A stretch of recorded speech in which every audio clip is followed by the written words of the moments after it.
This is a work by William Cordova called On the Lower Frequencies, I Speak for You.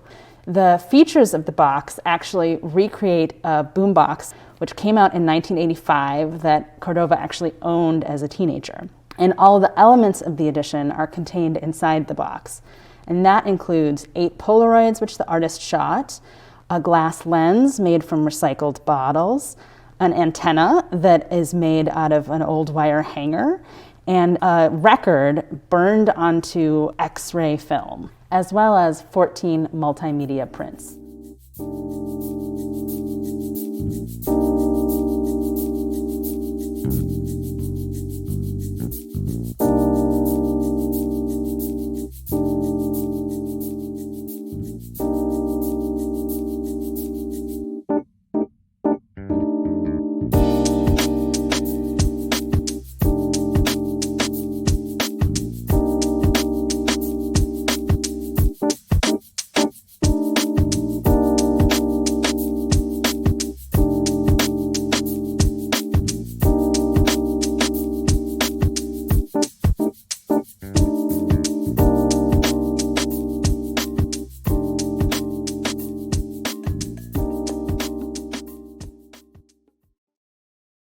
Kuntur 515 is the name of an ancient Incan archaeological site, but it's also the Quechua term for condor.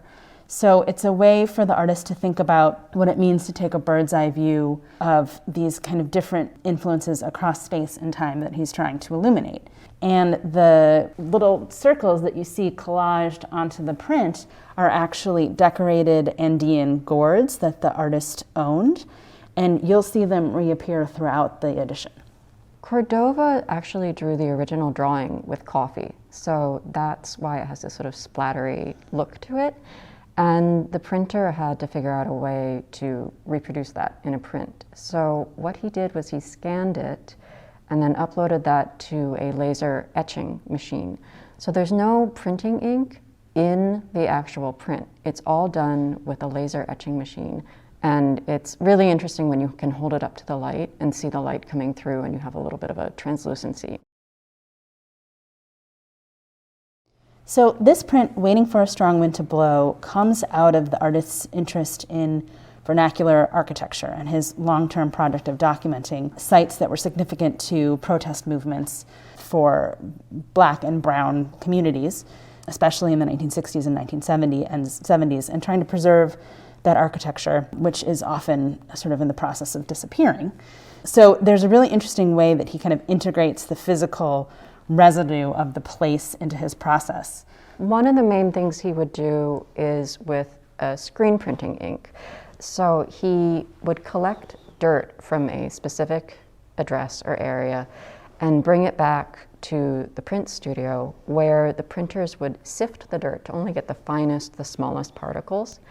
They would mix that in with some acrylic gel medium and just a few drops of a brown fabric dye to give it a little bit of color. And instead of using a traditional screen printing ink, they would use that for the screen printing. But Cordova, as he worked on it, he ended up covering much of the screen print with these small scraps of photo paper that he had used for the other collaged elements. And he layered and layered and layered them to give this really thick dimensionality to the print, which was a huge challenge for the printer. So this work is titled according to a quote from Zora Neale Hurston, and it's also part of his thinking about the significance of student protest and political protest. Again, he's using protest material and that he's gathered in his research as source material. And he's including names of significant figures that are sometimes visible in the print and sometimes buried underneath it. So this is another example where Cordova's using multiple materials layered on top of each other. Underneath, you have the screen printing ink that was made with dirt, and that's visible in the lower right. And then on top of that, he has layered acrylic paint, really heavy, thick layers of acrylic paint. Originally, the artist wanted to use oil, but the printer suggested using acrylic because it would be better for the long-term stability of the piece and of the artwork in general.